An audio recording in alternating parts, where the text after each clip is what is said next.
Hi hello welcome back to our channel. ಬನ್ನಿ friends, ನಮ್ಮ ಬ್ಲಾಗ್ನ ಸ್ಟಾರ್ಟ್ ಮಾಡೋಣ. ಇವತ್ತಿನ ಈ ವಿಡಿಯೋದಲ್ಲಿ ಏನು ವಿಶೇಷತೆ ಇದೆ ಅಂತ ನೋಡೋಣ. ಬನ್ನಿ ಫ್ರೆಂಡ್ಸ್ ಮತ್ತೆ ಹೇಳಬೇಕಂದ್ರೆ ನೋಡಿ ಫ್ರೆಂಡ್ಸ್, ಯಾಕೋ ಮುಖದ ಮೇಲೆ ಬೇಸಿಗೆ ಬಂತಲ್ಲ ಒಂಥರ ಮೊಡವೆ, ಒಂಥರ ಶೆಕೆ ಗುಳ್ಳೆ ಆಗ ಕುಂತ್ಬಿಟ್ಟಿದೆ ಫ್ರೆಂಡ್. ಅದಕ್ಕೆ ನೋಡಿ ಇಲ್ಲಿ ಒಂದು ಸ್ವಲ್ಪ ಕೆರೆದ್ರೆ ಸಾಕು ಶೆಕೆ ಗುಳ್ಳೆ ಆಗ್ತಿದ್ದಾವೆ.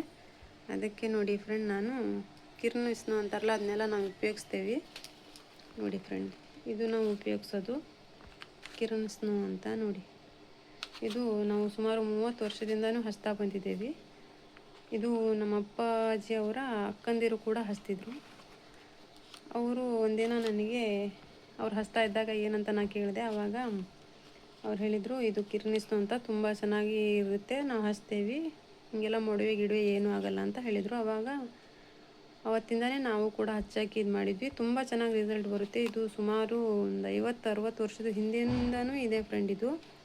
ಇದು ತುಂಬ ಹಳೆ ಕಾಲದ್ದು.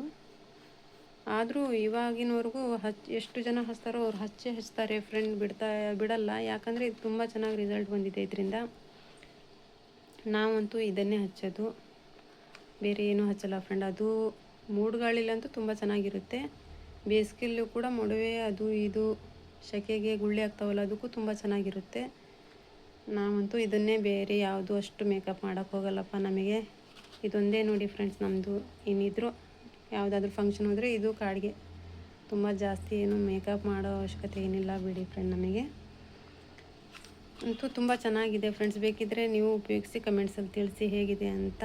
ಇದಕ್ಕೆ ಸುಮಾರು 35 ರೂಪಾಯಿ ಮಾತ್ರ. ಒಳ್ಳೆ ಚೆನ್ನಾಗಿರುತ್ತೆ ನೋಡಿ ಫ್ರೆಂಡ್. ನಾವೆಲ್ಲ ಒಪ್ಪತ್ತಿದ್ದೀವಿ, ನಮ್ಮ ಮನೆಯವರಿಲ್ಲ, ಅವ್ರು ಕೆಲ್ಸಕ್ಕೆ ಹೋಗ್ತಾರಲ್ಲ ಗೌಂಡಿ ಕೆಲಸಕ್ಕೆ, ಇಡೀ ದಿನ ಬಿಸಿಲಲ್ಲಿ ಕೆಲಸ ಮಾಡೋದು. ಅದಕ್ಕೆ ಅವರು ಒಪ್ಪತ್ತಿಲ್ಲ. ಅದಕ್ಕೆ ಸ್ವಲ್ಪ ಚಿಕನ್ ಸಾರಿದೆ ರಾತ್ರಿದು, ಅನ್ನನೂ ಇದೆ. ನನಗೆ ಅವಲಕ್ಕಿ ಹಚ್ಕೊಡು ಅಂತ ಅಂದರು. ಅದಕ್ಕಾಗಿ ನೋಡಿ ಫ್ರೆಂಡ್, ಸ್ವಲ್ಪ ಅವಲಕ್ಕಿ ತರಿಸಿದ್ದೀನಿ. ಅದು ಒಬ್ಬರಿಗೆ ಒಂದು ಸ್ವಲ್ಪ ಅವಲಕ್ಕಿ ಹಚ್ಚಿ ಕೊಟ್ಬಿಡ್ತೇನೆ ಫ್ರೆಂಡ್. ಬೇಕಿದ್ದರೆ ಅದ್ರ ಮೇಲೆ ಸ್ವಲ್ಪ ಅನ್ನ ತಿನ್ಕೊಂಡು ಹೋಗ್ತಾರೆ. ಬರೀ ಬೆಳಗ್ಗೆನೇ ಜಾಸ್ತಿ ತಿಂಡಿ ತಿನ್ನೋಕ್ಕೂ ಆಗೋಲ್ಲ, ಯಾಕಂದರೆ 8:30ಗೆ ಎಲ್ಲ. ಅದಕ್ಕೆ ಸ್ವಲ್ಪ ಅವಲಕ್ಕಿ ಹಚ್ಕೊಡು ಅಂದರು. ಅದಕ್ಕೆ ಹಚ್ಕೊಡ್ತಾ ಇದ್ದೀನಿ ನೋಡಿ ಫ್ರೆಂಡ್ಸ್. ಇನ್ನು ಅವಲಕ್ಕಿ ಪಲ್ಯ ರೆಡಿ ಆಯಿತು. ಎಷ್ಟು ಚೆನ್ನಾಗಿ ಮಸಾಲೆ ಆಗಿದೆ.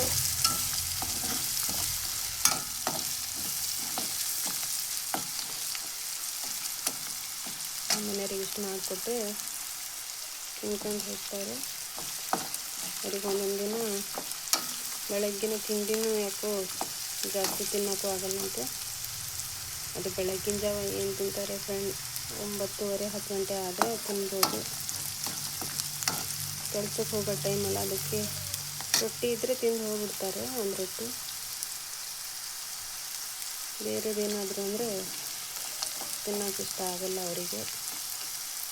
ಸರಿ, ಅವಲಕ್ಕಿನೇ ಹಚ್ಕೊಡು ಅಂದಿದ್ದಾರೆ ನೋಡಿ ಫ್ರೆಂಡ್. ಈ ಥರ ಅವಲಕ್ಕಿ ರೆಡಿಯಾಗಿದೆ ನಮಗೆ.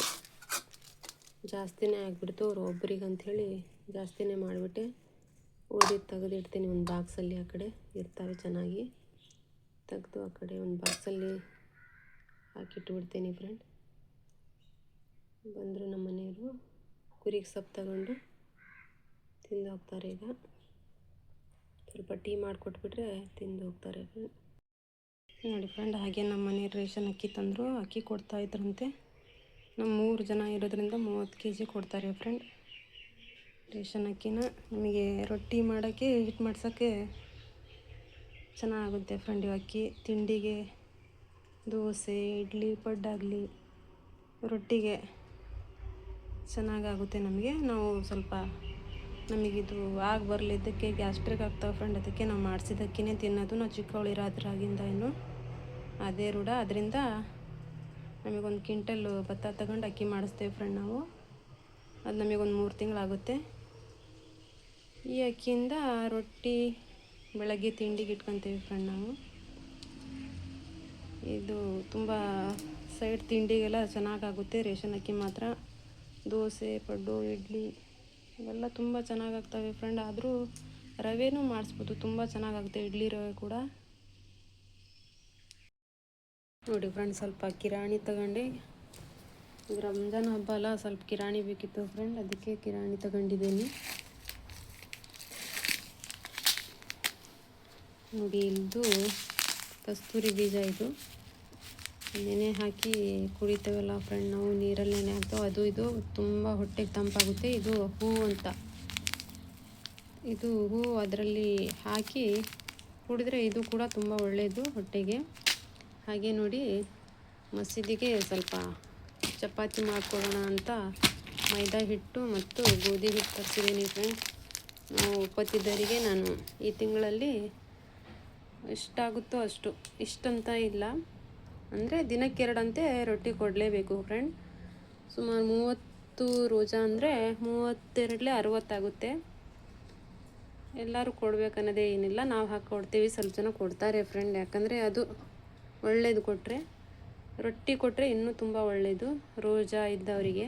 ಮಸೀದಿ ಕೊಡಬೇಕಂತ ಇಲ್ಲ, ಯಾರಾದರೂ ಬಡವರಿದ್ದರೆ ಅವ್ರ ಮನೆಗೆ ದಿನಕ್ಕೆ 2 ರೊಟ್ಟಿ ಕೊಟ್ಟರೆ ತುಂಬ ಒಳ್ಳೆಯದು ಫ್ರೆಂಡ್.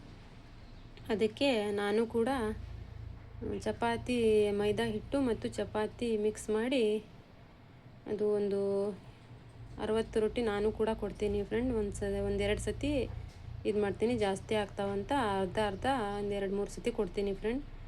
ಗೋಧಿ ಹಿಟ್ಟು ಮತ್ತು ಮೈದಾ ಹಿಟ್ಟು ಸೇರಿಸಿ ಚಪಾತಿ ಮಾಡಿ ಏನಾದರೂ ಪಲ್ಯ ಮಾಡಿ ಫ್ರೆಂಡ್, ಸಂಜೆ ಹೊತ್ತಿಗೆ ನಾವು ಮಸೀದಿಯಲ್ಲಿ ತುಂಬ ಹುಡುಗರೆಲ್ಲ ರೋಜಾ ಬಿಡೋಕ್ಕೆ ಬರ್ತಾರೆ, ಅದಕ್ಕೆ ನಾವಂತೂ ಅಲ್ಲೇ ಕೊಟ್ಟು ಕಳಿಸ್ತೀವಿ ಫ್ರೆಂಡ್. ಆಮೇಲೆ ಇಲ್ಲಿ ನೋಡಿ ಶಾವಿಗೆ ಇದೆ, ಶಾವಿಗೆ ಕೂಡ ಮಾಡಿಕೊಡ್ತೀವಿ. ನಾನು ಕೂಡ ಶಾವಿಗೆ ಮಾಡಿಕೊಡ್ಬೇಕು, ನಾಳೆ ನಾಡಿದ್ದು ಶಾವಿಗೆ ಮಾಡಿಕೊಡ್ಬೇಕು ಮಸೀದಿಗೆ. ನಾವು ಏನಾದರೂ ಕೊಡ್ತಾ ಇರ್ತೀವಿ ಫ್ರೆಂಡ್ ಮಸೀದಿಗೆ, ಶಾವಿಗೆ ಆಗಲಿ ಚಪಾತಿ ರೊಟ್ಟಿ ಏನಾದರೂ ಕೊಡ್ಬೋದು. ಅದು ಇದು ಅದು ಅಂತ ಏನಿಲ್ಲ, ಯಾಕಂದರೆ ಊರಲ್ಲಿರೋ ಹುಡ್ರೆಲ್ಲ ರೋಜಾ ಬೀಳೋಕ್ಕೆ ಮಸೀದಿ ಬರ್ತಾವೆ ಫ್ರೆಂಡ್. ಅದಕ್ಕೆ ನಾವು ಏನಾಗುತ್ತೋ ನಮ್ಮ ಕೈಯಿಂದ ಅದು ಕೊಟ್ಟು ಕಳಿಸಿದ್ರೆ ಒಳ್ಳೆಯದು. ಫ್ರೂಟ್ ಆಗಲಿ ಏನಿಟ್ಟು ಕಳಿಸಿದ್ರು ಒಳ್ಳೇದು ಫ್ರೆಂಡ್. ಅದಕ್ಕೆ ನಾನು ಕೂಡ ನಮ್ಮ ಕೈಯಿಂದ ಎಷ್ಟಾಗುತ್ತೋ ಅಷ್ಟು, ಒಂದಿನ ಚಪಾತಿ, ಒಂದಿನ ಶಾವಿಗೆ ಆಗಲಿ, ಏನಾದರೂ ಫ್ರೂಟ್ ಇದ್ದರೆ ಫ್ರೂಟು, ಏನು ಸ್ವೀಟ್ ಇದೆ ಸ್ವೀಟು, ಅದನ್ನೆಲ್ಲ ಕೊಟ್ಟು ಕಳಿಸ್ತಾ ಇರ್ತೀನಿ ನಾನು ಕೂಡ.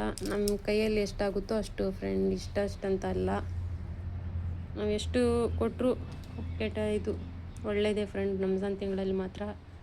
ಅದಕ್ಕೆ ನಾನು ಕೂಡ ಇಷ್ಟು ಮಾಡಿಕೊಡ್ತೀನಿ ಫ್ರೆಂಡ್ ರಂಜಾನ್ ತಿಂಗಳಲ್ಲಿ. ನೋಡಿ, ಇಷ್ಟು ಸಕ್ಕರೆ ಇದೆ, 1-2 kg ಸಕ್ಕರೆ, ಶಾವಿಗೆ ಇದೆ. ಇದೊಂದು ದಿನ ಪಾಯಸ ಮಾಡಿ ಕೊಟ್ಟು ಕಳಿಸ್ತೀನಿ ಫ್ರೆಂಡ್ ನಾನು ಮಸೀದಿಗೆ. ಏನಾದರೂ ಫ್ರೂಟ್ ಆದರೂ ಏನಾದರೂ ಮಾಡಿ ಆಮೇಲೆ ಫ್ರೂಟ್ ತರಿಸ್ಬೇಕು ಕೊಡಬೇಕು ಫ್ರೆಂಡ್. ಹಾಗೆ ನೋಡಿ ಫ್ರೆಂಡ್, ಇಲ್ಲಿ ಸ್ವಲ್ಪ ಅವರೆಕಾಳು ನಿನ್ನೆ ನೆನೆಸಿದ್ನಲ್ಲ, ಅದನ್ನು ಸ್ವಲ್ಪ ಕುದಿಸಿಟ್ಟಿದ್ದೀನಿ. ಇದು ಸಾರು ಮಾಡಬೇಕು. ಯಾಕೋ ಮಟನ್ ಸಾರು ಏನು ಬೇಡ ಅಂತಿದ್ದಾನೆ ಸಮೀರು, ಅದಕ್ಕಾಗಿ ಈ ಅವರೆಕಾಳಿನಲ್ಲಿ ಚೆನ್ನಾಗಿ ಮಸಾಲೆ ತಿರ್ಗಿಸಿ ಹಾಕಿ 1-4 ಒಣ ಮೀನು ಹಾಕಿ ಸಾರು ಮಾಡ್ತೀನಿ ಫ್ರೆಂಡ್. ತಿಳಿ ಸಾರು ಮಾಡಬೇಕಂತೆ, ಅದಕ್ಕೆ ಸ್ವಲ್ಪ ತಿಳಿ ಸಾರು ಮಾಡಬೇಕಂತ ಕುದಿಸಿಟ್ಟಿದ್ದೀನಿ. ಮಸಾಲೆ ಹಾಕಿ ಸಾರು ಮಾಡಿಬಿಡ್ತೀನಿ, ಬೆಳಗ್ಗೆಗೆ ಸೈರಿಗಾಗುತ್ತೆ. ನೋಡಿ ಫ್ರೆಂಡ್, ಅವರೆಕಾಳು ಸಾರಿಗೆ ಕೊಬ್ಬರಿ, ಟಮಾಟೆ ಹಣ್ಣು, ನೀರುಳ್ಳಿ, ಬೆಳ್ಳುಳ್ಳಿ, ಹುಣಸೆ ಹಣ್ಣು ತಗೊಂಡಿದ್ದೀನಿ, ಒಂದು ಸ್ವಲ್ಪ ಜೀರಿಗೆ. ನೋಡಿ, ಇದರಲ್ಲಿ ಅರಿಶಿನ, ಸಾಂಬಾರು ಪುಡಿ ಹಾಕಿದ್ದೀನಿ ಫ್ರೆಂಡ್. ಒಂದು ಸ್ವಲ್ಪ ಖಾರ ಪುಡಿ ಹಾಕ್ಕೊತೀನಿ ಈಗ. ನೋಡಿ, ಇಷ್ಟು ಒಣ ಮೀನು ತಗೊಂಡಿದ್ದೀನಿ. ಇದು ಫ್ರೆಶ್ ಮಾಡಿ ಸಾರು ಮಾಡುವಾಗ ಇದನ್ನು ತೊಳೆದು ಹಾಕ್ಬಿಡ್ತೀನಿ ಫ್ರೆಂಡ್. ನೋಡಿ, ಈ ಥರ ಅವರೆಕಾಳು ಸಾರು ಮಾಡ್ತೀವಿ ನಾವು. ನೀವು ಹೇಗೆ ಮಾಡ್ತೀರಾ ಕಮೆಂಟ್ಸಲ್ಲಿ ತಿಳಿಸಿ ಫ್ರೆಂಡ್.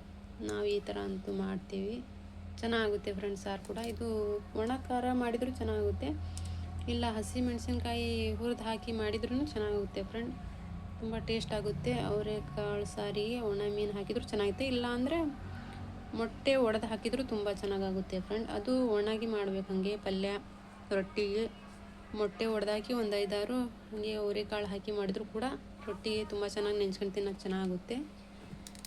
ಈ ಥರ ಮಾಡಿದರೆ ಅನ್ನಕ್ಕಾಗುತ್ತೆ ಫ್ರೆಂಡ್, ಇದು ರೊಟ್ಟಿಗಂತೂ ಆಗಲ್ಲ, ಅಂತೂ ರುಚಿಯಾಗುತ್ತೆ ಫ್ರೆಂಡ್ ಸಾರು. ನೋಡಿ ಫ್ರೆಂಡ್, ನಮ್ಮದು ಅವರೆಕಾಳು ಸಾರು ರೆಡಿ ಆಯಿತು. ನೋಡಿ, ಒಣ ಮೀನು ಮತ್ತು ಅವರೆಕಾಳು ಹಾಕಿ ಸಾರು ಮಾಡಿದೆ, ಎಷ್ಟು ಚೆನ್ನಾಗಿ ಕಲರ್ ಆಗಿದೆ ನೋಡಿ. ನೋಡಿ ನಮ್ಮ ಸಾರು ಎಷ್ಟು ಚೆನ್ನಾಗಿದೆ ಫ್ರೆಂಡ್. ಹೀಗೆ ಮಾಡಿದರೆ ತುಂಬ ಚೆನ್ನಾಗುತ್ತೆ ಫ್ರೆಂಡ್ ಸಾರಿದು. ತಿಳಿ ಸಾರಾಗುತ್ತೆ, ಅನ್ನಕ್ಕೂ ತುಂಬ ಟೇಸ್ಟ್ ಆಗುತ್ತೆ. ಫ್ರೆಂಡ್ಸ್ ಈಗ ರೋಜಾ ಎಲ್ಲ ಬಿಟ್ಟಾಯಿತು, ಊಟ ಮಾಡಿದ್ವಿ ಫ್ರೆಂಡ್ಸ್. ಸಮೀರು ಊಟ ಆಯಿತು. ಸಮೀರೀಗ ಮೊಬೈಲ್ ನೋಡೋಟ ಸಮಯ ಒಂದೀಗ ಮೊಬೈಲ್ ನೋಡ್ತಾ ಇದ್ದಾನೆ. ಊಟ ಎಲ್ಲ ಆಯಿತು. ಸಾರು ಕೂಡ ಬೆಳಗ್ಗೆಗೆ ಸೈರಿಗೆ ಮಾಡಿಟ್ಟೆ ಫ್ರೆಂಡ್. ಬೆಳಗ್ಗೆಗೆ ಬೇಕಲ್ಲ, ಮತ್ತು ಅದಕ್ಕೆ ಸೈರಿಗೆ ಸ್ವಲ್ಪ ಅವರೆಕಾಳು ಒಣಮೀನು ಹಾಕಿ ಸಾರು ಮಾಡಿದ್ದೀನಿ. ತಿಳಿ ಸಾರು ಚೆನ್ನಾಗಿರುತ್ತೆ ಅಂತ. ನೋಡೋಣ, ಬೇಕಿದ್ರೆ ಏನಾದರೂ ಮತ್ತೊಂದು ಸ್ವಲ್ಪ ಪಲ್ಯ ಮಾಡ್ಕೊಳಕ್ಕೆ ಬರುತ್ತೆ ಅಂತ, ಇನ್ನೊಂದು ಸ್ವಲ್ಪ ಬಿಸಿ ಅನ್ನ ಮಾಡಿಕೊಂಡು ಪಲ್ಯ ಮಾಡ್ಕೊಳಕ್ಕೆ ಬರುತ್ತೆ ಅಂತ ಅಷ್ಟು ಮಾಡಿದ್ದೀನಿ ಫ್ರೆಂಡ್ಸ್. ಇವತ್ತಿನ ವಿಡಿಯೋ ನಿಮಗೆ ಇಷ್ಟವಾದರೆ ಯಾರೆಲ್ಲ ಹೊಸದಾಗಿ ನೋಡ್ತಾ ಇದ್ದೀರಾ ಸಬ್ಸ್ಕ್ರೈಬ್ ಮಾಡ್ಕೊಳ್ಳಿ, ಹಾಗೂ ಲೈಕ್ ಮಾಡಿ, ಶೇರ್ ಮಾಡಿ. ಮತ್ತೆ ಸಿಗೋಣ ನೆಕ್ಸ್ಟ್ ಬ್ಲಾಗ್ ಒಳಗೆ. ಅಲ್ಲಿವರೆಗೂ ಟೇಕ್ ಕೇರ್, ಬಾಯ್ ಫ್ರೆಂಡ್ಸ್.